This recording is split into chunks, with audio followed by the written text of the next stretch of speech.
नमस्कार, स्वागत है आपका इस बुलेटिन में और मैं हूं आपके साथ अवंतिका श्रीवास्तव। सबसे पहले रुक करेंगे खबर रायपुर से सामने आ रही। केरल दौरे से वापस लौट आए हैं सीएम भूपेश बघेल। केरल से लौटने पर सीएम भूपेश बघेल का एक बयान भी सामने आया है। भारत जोड़ो यात्रा पर सीएम ने कहा है कि हजारों लोग सड़कों में राहुल गांधी का अभिवादन कर रहे हैं। भारत जोड़ो यात्रा को लोगों का लगातार समर्थन मिल रहा है, बुजुर्गों का भी आशीर्वाद मिल रहा है। यात्रा को जबरदस्त सफलता मिल रही है। साथ ही भारत में चीतों की वापसी पर भी मुख्यमंत्री भूपेश बघेल का बयान सामने आया। उन्होंने कहा है कि चीतों की वापसी हो रही है, अच्छी बात है।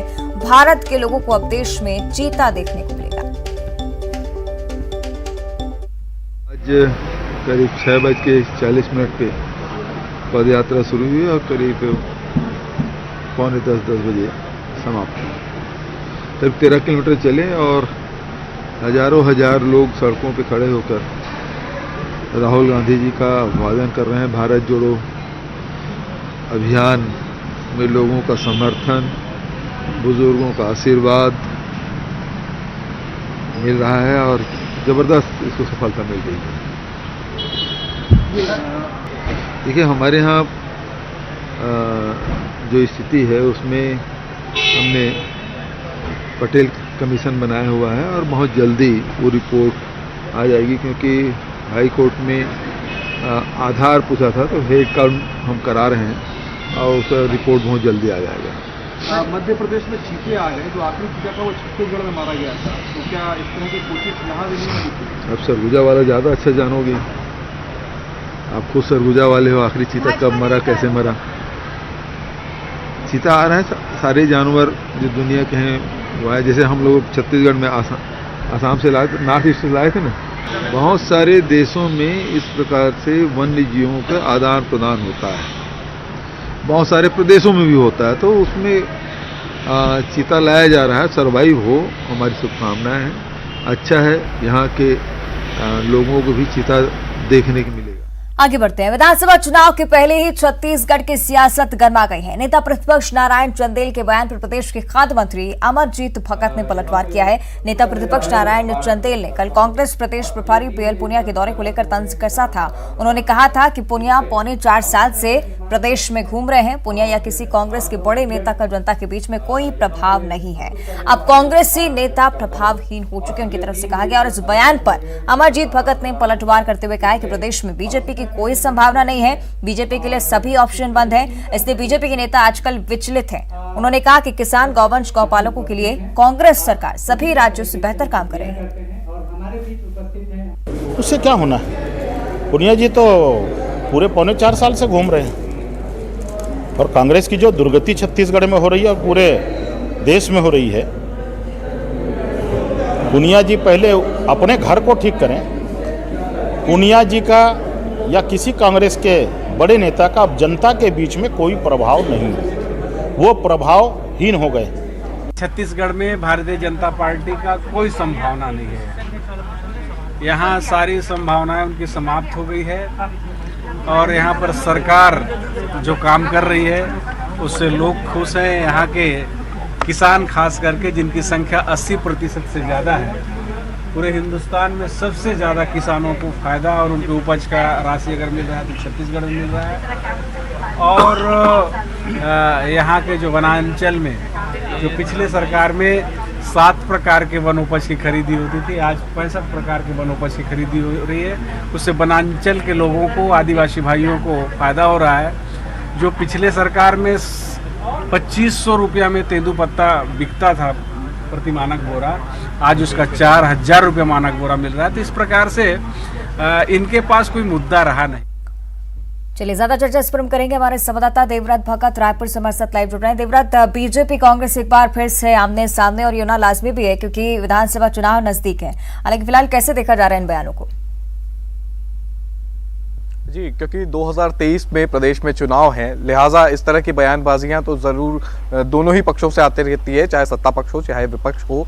और आने वाले दिनों में ये और तेज हो जाएंगी बयानबाजियां, आरोप प्रत्यारोप, और इससे भी तीखी बयानबाजियां देखने को मिलेगी। क्योंकि एक तरह से आरोप प्रत्यारोप तो चल ही रहे हैं, दोषारोपण भी चल रहा है और श्रेय लेने की होड़ भी मचती हुई पॉलिटिकल पार्टीज में दिखाई दे रही है। मुख्य रूप में छत्तीसगढ़ में मुकाबला जो होने वाला है वो बीजेपी और कांग्रेस के बीच में होने वाला है, लिहाजा कोई भी नेता एक भी मौका नहीं छोड़ना चाहते अपने प्रतिद्वंदी पर वार पलटवार का, और शायद इसलिए नए नेता प्रतिपक्ष नारायण चंदेल ने सीधे पीएल पुनिया पर निशाना साधा है, जो कि कांग्रेस के प्रदेश प्रभारी हैं। उनका यह कहना है कि 4.25 साल से वो पूरे प्रदेश भर का दौरा कर रहे हैं, लेकिन इसके बावजूद कांग्रेस के किसी भी बड़े नेता का अभी प्रदेश में अस्तित्व नहीं है, वो जोर नहीं है। लेकिन सत्ता पक्ष की तरफ से भी बयानबाजी सामने आती है कि बीजेपी के नेताओं का प्रभाव एक तरह से खत्म हो गया है। हालांकि प्रभाव और जोर किसका कब कितना चलेगा ये 2023 के नतीजे बताएंगे, लेकिन उससे पहले ये पूरी जोर आजमाइश चल रही है कि लोगों के बीच अपनी पैठ बनाई जाए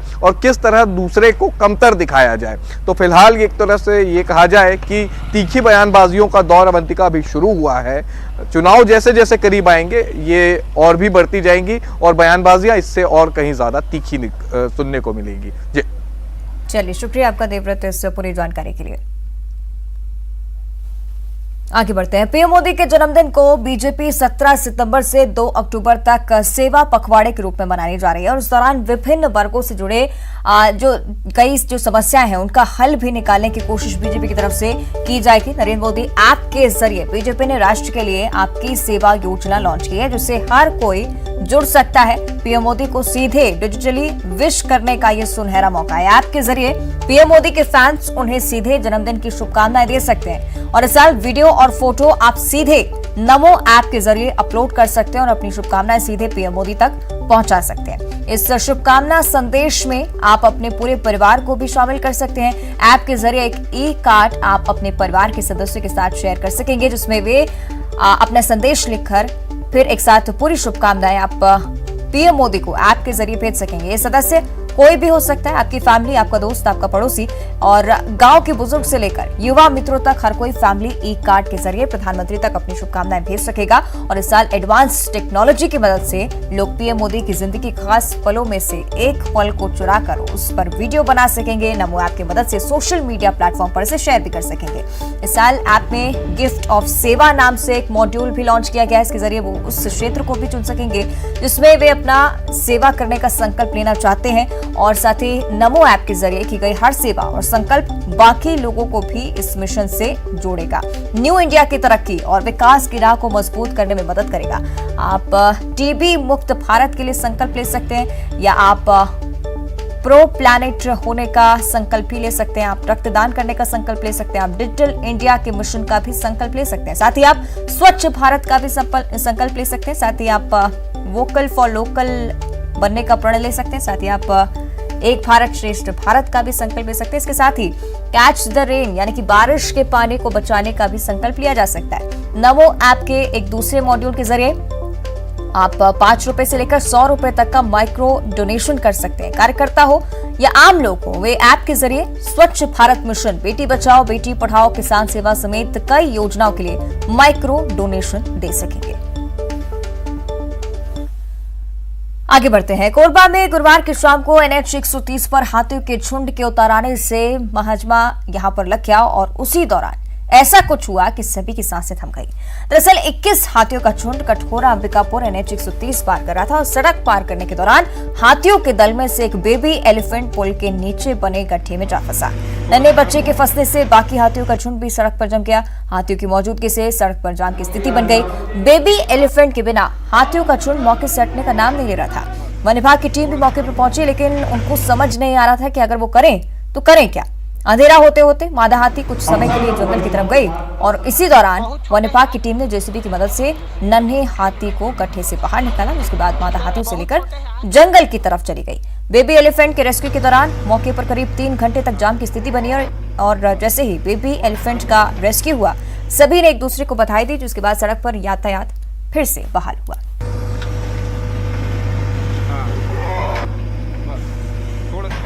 और सूचना मिलते ही किंदई रेंज के स्टाफ और हमारे एतमा नगर रेंज के सारे स्टाफ, साथ में ही जडगा रेंज के भी स्टाफ आकर यहाँ पर पहले तो हम लोगों ने पूरे हाईवे में ट्रैफिक को रुकवाया।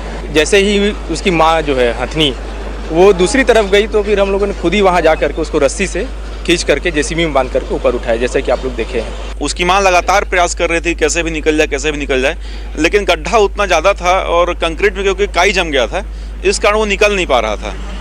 तो जैसे ही उसकी मां किनारे हुई, हम लोगों ने उसे रस्सी से बांध करके उसको बाहर निकाला। सर हम लोग जा रहे थे, अंबिकापुर जाना है हम लोग को, रास्ते में हाथी का दल आया हुआ है जिसके नाम से लोग रुकना पड़ा यहाँ पर। कितना टाइम फंसे आप? लगभग आधा घंटा हो गया। आगे बढ़ते हैं, कांकेर से बड़ी खबर है। न्यूज 18 की खबर का बड़ा असर यहां पर हुआ है। कोयलीबेड़ा में एम्बुलेंस की मांग पूरी हो चुकी है। एम्बुलेंस की मांग को लेकर कलेक्टर से युवतियां मिलने पहुंची थी और सुबह से रात तक कलेक्टर का इंतजार किया था। कलेक्टर के दौरे पर होने के चलते इंतजार करना पड़ा था और कलेक्टर ने युवतियों की समस्या के बाद उनकी मांग जो है वो पूरी कर दी है। कांकेर से खबर आपको बता रहे हैं, न्यूज 18 ने भी खबर को प्रमुखता से दिखाया था। कोयलीबेड़ा में एम्बुलेंस की मांग पूरी कर दी गई है।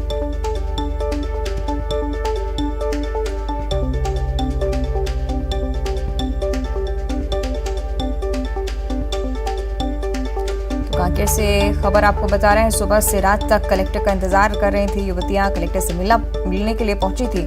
हालांकि कलेक्टर दौरे पर निकले हुए थे, इस वजह से उनकी मुलाकात तो नहीं हो पाई, लेकिन जैसे ही कलेक्टर ने इस समस्या के बारे में जाना, एम्बुलेंस की मांग को सुनते ही उन्होंने पूरा कर दिया। न्यूज 18 ने भी इस खबर को प्रमुखता से दिखाया था, जिसके बाद ये हुआ है। कोयलीबेड़ा में एम्बुलेंस की मांग पूरी कर दी गई है।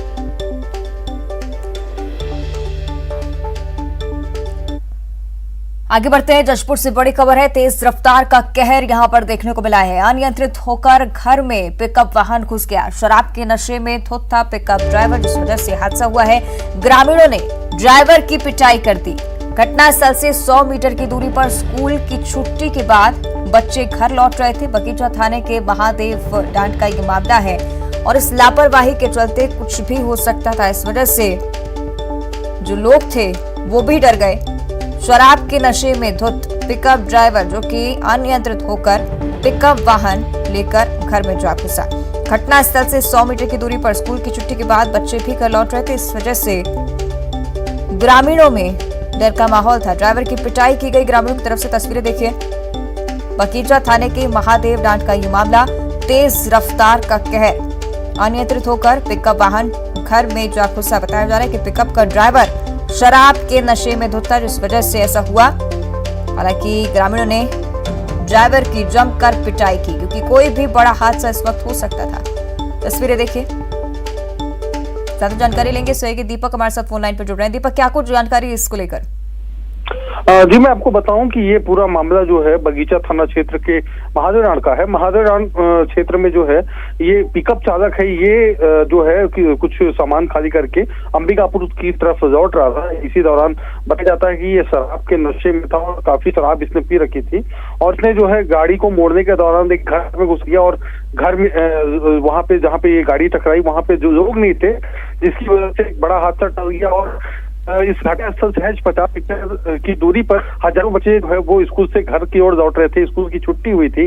अगर ये पिकअप चालक उस जगह तक पहुंच जाता तो निश्चित ही एक बड़ा हादसा होता। इस घटना के बाद पुलिस पहुंची है और उसने अभी को जो है वाहन चालक उसको हिरासत में लिया है। वहीं इस वाहन चालक की शराब के नशे में इसने ग्रामीणों के साथ भी जमकर गलौज करना शुरू कर दिया, जिसके बाद ग्रामीणों ने इसकी जमकर पिटाई भी की, जिसकी तस्वीरें सामने में है। ठीक है, शुक्रिया आपका दीपक इस जानकारी के लिए। आगे बढ़ते हैं, रायसेन से इस वक्त की बड़ी खबर आपको बता दें। किसान से बदमाशों ने 10 लाख रुपए की लूट की है। किसान की आंखों में मिर्ची डालकर लूट की वारदात को अंजाम दिया गया। 10 लाख रुपए लूट लिए। किसान से लूट के बाद आरोपी फरार हो गए। मंडीदीप स्थित जयराम अस्पताल के पास ये लूट हुई है। मंडीदीप क्षेत्र में सीसीटीवी कैमरे जो लगे हुए हैं उनको खंगालने में पुलिस जुटी हुई है। बैंक ऑफ बड़ौदा से पैसे लेकर किसान बाहर निकला था और उसी दौरान उसके साथ लूट हो गई। बदमाशों ने 10 लाख रुपए की लूट की है। मंडीदीप स्थित जयराम अस्पताल के पास ये लूट हुई है। किसान से लूट के बाद आरोपी फरार हो गए, जिनकी तलाश पुलिस लगातार कर रही है। क्षेत्र में लगे सीसीटीवी कैमरे खंगाले जा रहे हैं, जिनके जरिए कुछ सुराग मिले और पुलिस उनकी धरपकड़ कर सके। बैंक ऑफ बड़ौदा से पैसे लेकर किसान जैसे बाहर निकला, 10 लाख रुपए की लूट उसके साथ हुई। रायसेन की यह घटना आपको बता रहे हैं। किसान से बदमाशों ने 10 लाख रुपए की लूट की है। किसान की आंखों में मिर्ची डालकर इस वारदात को अंजाम दिया गया।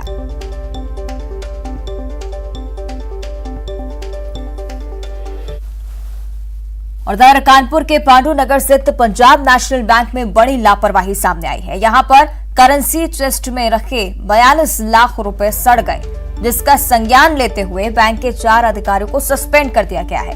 इनकी जगह पर नए अधिकारियों और कर्मचारियों की तैनाती भी कर दी गई है। पंजाब नेशनल बैंक की करेंसी चेस्ट में 42 लाख रुपए के नोट पानी में भीग गए थे, जो कि सड़ चुके थे। ये नोट लोहे के बॉक्स में चेस्ट के फर्श पर रखे हुए थे। 3 महीने पहले का ये मामला बैंक अफसर दबाए रहे, लेकिन ऑडिट में मामले का खुलासा हुआ। इसमें रिजर्व बैंक ऑफ इंडिया ने यहाँ पर अपनी जांच की थी, उसमें कुछ नोटों में गड़बड़ियाँ पाई गई। एक्चुअल में वो शॉर्टेज नहीं थी, कुछ नोट पानी की वजह से ख़राब हो गए थे, जिसको कि उन्होंने जीरो वैल्यू माना। तो वो बैंक में शॉर्टेज है, उसकी जांच चल रही है और बैंक के उच्च अधिकारी मामले को देख रहे हैं। नेग्लिजेंस क्या कह सकते हैं, बरसात का पानी है, पाइप से आया है, तो थोड़ा बहुत तो कहीं ना कहीं कुछ। अब 4 लोगों पे इस पे कार्रवाई हुई है आपके ब्रांच में? जी हाँ, बैंक ने उच्च अधिकारियों ने 4 लोगों पे विभागीय कार्रवाई की है। सेंट्रल बैंक ऑफ इंडिया और यूनियन बैंक का मामला अभी थमा ही नहीं था कि एक मामला और सामने आ गया, जिसमें बैंक के चेस्ट से लाखों रुपया गायब हो गए, या कहा जाए कम हो गए, या कहा जाए उन पर पानी पड़ गया। इस वक्त न्यूज़ 18 की टीम पंजाब नेशनल बैंक के उसी ब्रांच पे है, जिसको पांडुनगर ब्रांच कहते हैं। उस ब्रांच में ऑडिट के दौरान अधिकारियों को चौंकाने वाली चीज़ें सामने आई, जिसमें ब्रांच में जो ट्रंक्स थे जिसमें करेंसी रखी गई थी, उस ट्रंक में नोट जो हैं कुछ गले हुए थे, कुछ नोट्स खराब हो चुके थे और कुछ काउंटिंग में बंडल कम भी थे। यानी बताया जा रहा है, जो सूत्र बता रहे हैं, 42 लाख के आसपास का अमाउंट कम हुआ, जिसके बाद से यहाँ ताबड़तोड़ कार्रवाई हुई। 4 अधिकारियों को निलंबित कर दिया गया, चेस्ट के 2 अधिकारी और एक जो उस तत्कालीन उस समय पे चेस्ट के प्रभारी थे, जो वर्तमान में उन्नाव, उन पे भी कार्रवाई हुई है। यानी 4 लोगों को निलंबित कर दिया गया। उसके बाद से आप देख सकते हैं जिन ट्रंक्स का जिक्र किया जा रहा था, जिनमें पानी घुसा है, उसके बाद ये देखिए ट्रंक्स नए मंगाए गए हैं। ये देखिए इस वक्त न्यूज़ 18 की टीम यही मौजूद है बैंक पर। ये ट्रंक्स मंगाए गए, इनमें क्योंकि अभी भी पानी, इनको क्लियर किया गया, नए ट्रंक्स आए हैं, इनको क्लियर आउट किया जाएगा और इनको फिर से एक बार चेस्ट में रखा जाएगा, ताकि जो एक बार चूक हुई दोबारा नहीं हो। मगर इन सबके बीच जिन लोगों को निलंबित किया गया, उनकी विभागीय जांच भी बैठा दी गई है। विजिलेंस आशीष पांडे के साथ अमित गंजू, न्यूज़ 18 कानपुर। और अब एक बड़ी खबर दिल्ली से, जिसका इंतजार किया जा रहा था। प्रधानमंत्री नरेंद्र मोदी कल मध्य प्रदेश आएंगे। श्योपुर के कूनो नेशनल पार्क जाएंगे पीएम और सुबह करीब 11:15 बजे चीते छोड़ने का कार्यक्रम रखा गया है। कार्यक्रम में संबोधित भी करेंगे प्रधानमंत्री नरेंद्र मोदी। इंतजार रहेगा मध्य प्रदेश के लोगों को प्रधानमंत्री नरेंद्र मोदी का। कल मध्य प्रदेश में होंगे पीएम, श्योपुर के कूनो नेशनल पार्क पहुंचेंगे और चीतों की सौगात अपने जन्मदिन के मौके पर मध्य प्रदेश वासियों को देंगे। करीब 10:45 पर यानी कि 11:15 बजे चीते छोड़ने का कार्यक्रम, जिसका आगाज होगा। कार्यक्रम में संबोधित भी करेंगे प्रधानमंत्री नरेंद्र मोदी। बड़ी खबर आपको बता दें, प्रधानमंत्री नरेंद्र मोदी का कार्यक्रम तय। मध्य प्रदेश आएंगे कल, श्योपुर के कूनो नेशनल पार्क पहुंचेंगे और अपने जन्मदिन के दिन मध्य प्रदेश वासियों को चीतों की सौगात देंगे। आपको बता दें कि नामीबिया से 8 चीते लाए जा रहे हैं, जो सौगात के रूप में प्रधानमंत्री नरेंद्र मोदी मध्य प्रदेश को देने वाले हैं।